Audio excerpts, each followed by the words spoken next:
Let's give him a warm round of applause. Freddy Naked Hair Crazy Guy.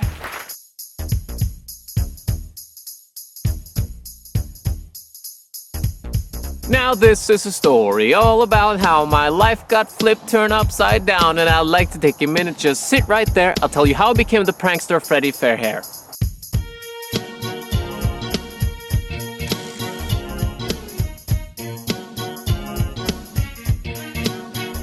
In West Scandinavia, born and raised, in my thinking head is where I spent the most of my days. Repeating that phrase, I'm gonna be all alone, imagine people saying, hey, your penis is small.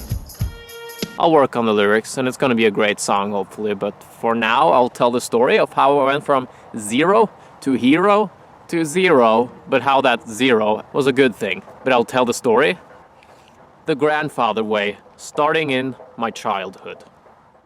Growing up, I was the least confident boy I knew.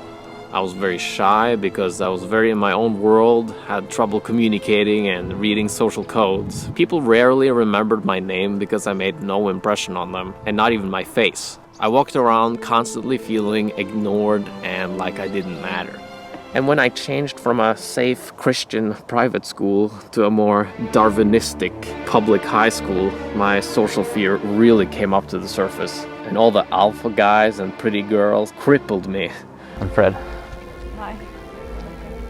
I went to a sports program, and after a gym class, we had to shower with each other, the guys in the class. And I was always scared of that, because I was convinced that I had the smallest unactivated penis of them all. You get what I'm saying? It's not awkward. I really impressed my psychologist with how much I worried about people's opinions of me. So he gave me this awesome social anxiety diploma. And as a proud and excited social anxiety sufferer, I really wanted to master the art of social dynamics. So I picked up books on how to trick people into thinking you're cool, and how to trick women into thinking you're handsome. And while this was helpful, I realized that techniques were not going to give me the social balls.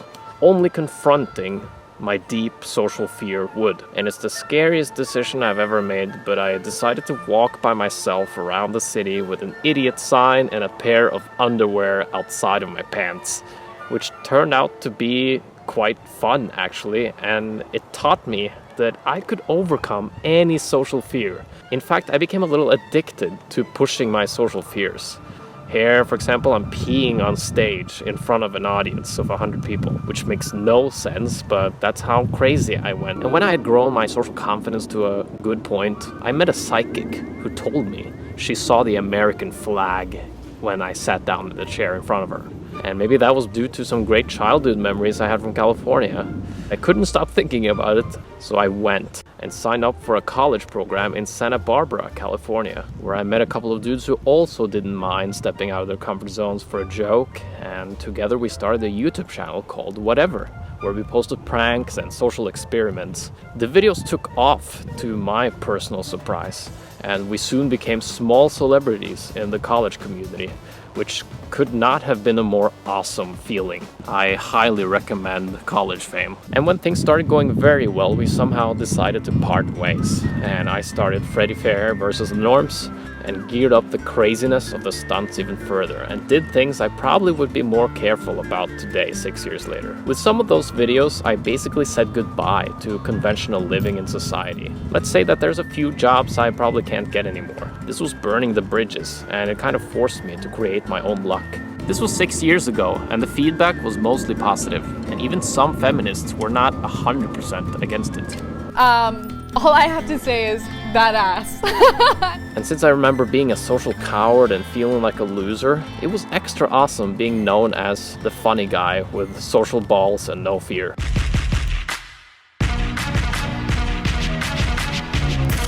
Did I mention it was awesome? It was. Until I found myself on the fence of a stadium in North Brazil, about to streak a World Cup game, and backed out. It was a huge disappointment for my social balls ego, and I even got sick the next day. The social freedom guy ego was coming to the surface, and especially when Vitali, another YouTube prankster, streaked the goddamn final 2 weeks later. And although impressive, that was like a twisting knife for my social balls ego, and I got sick again. Which showed how much this social balls ego was running me and how taxing that was for my body and mental state. It had become more important to look confident than to be confident. It had become more important to get attention than to enjoy freedom and social connection. The videos made me look socially free and confident so that I didn't have to be it in real life. I could be talking to a person and think to myself, why am I talking to this one person when I could talk to 1 million people at once through my YouTube channel? I realized social freedom could not be about getting attention, approval, be the king of the party, or have women attracted to me. At best, those were byproducts of something more important: heart, authenticity, and purpose. Even though I had built a lot of social confidence, I still felt an anxious knot in my stomach. And if it could talk, it would probably say something like, not enough. There would never be enough approval, respect, attention, hot girls, fame, money, or followers. This enoughness I was looking for could only be realized from within me. Nobody or nothing could give it to me, because if it could be given to me, that means it could also be taken away. This fulfillment had to be what I already am. Intellectually, I knew I was probably enough, right? But that was not enough. I wanted to realize it with every fiber of my being. I had one mission now: to enlighten myself, to wake up all the parts of me that were still in hypnosis of not enough.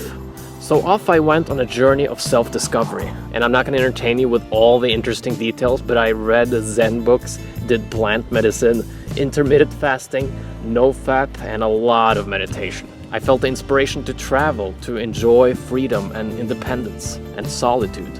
So I traveled around in South America and Europe, stayed in hostels and with viewers of this channel who became friends. And it was so many great memories and so freeing and not even expensive.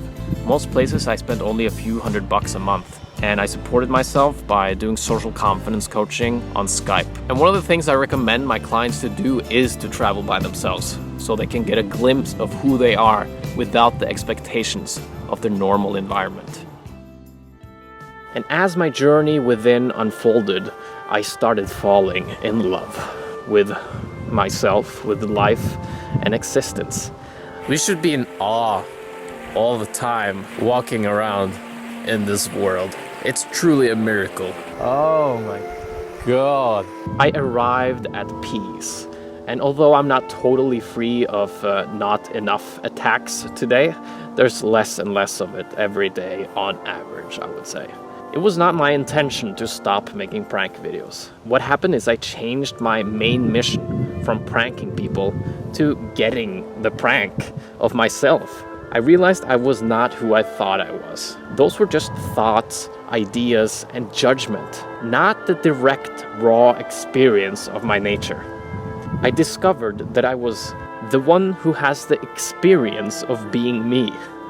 Silent, empty, vast, peaceful awareness that is experiencing my thoughts and feelings and sensations.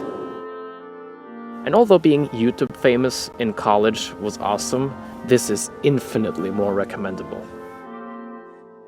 But having said that, it doesn't mean that I will stop joking with strangers on camera. In fact, since 90% of the noise in my mind disappeared, and since I could see how everything and everyone is connected, it became so much easier to connect with people. No matter who those people are, if they're famous, if they're very attractive, or if they have very different views than you, no matter who they are, connection is already there when our mind's noise is not in the way.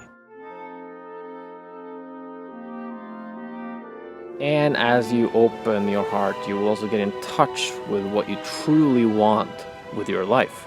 And as you also let go of doubt and self-judgment, you will start doing it despite what people think of it. Which feels quite similar to what the seniors around the world told us when we asked them to share their best piece of wisdom.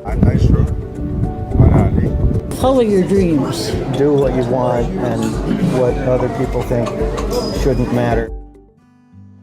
And if I could share one thing I learned over these past couple of years, it's this. You are okay. There's no true authority judging you for who you are or anything you've done. Only thought, mind, ego are able to judge you, and mostly your own. Only perspective can judge you, and there's always another perspective available. We're calling you out, Fred. I'm coming for you, Fred. Coming for you, Fred. Thank you for watching my journey video. If you feel like you are on a journey towards more social freedom and deep purpose, and you want to liberate from the grip of the mind and open the heart, I'm offering out free conversations for you who are dedicated to do that inner transformational work.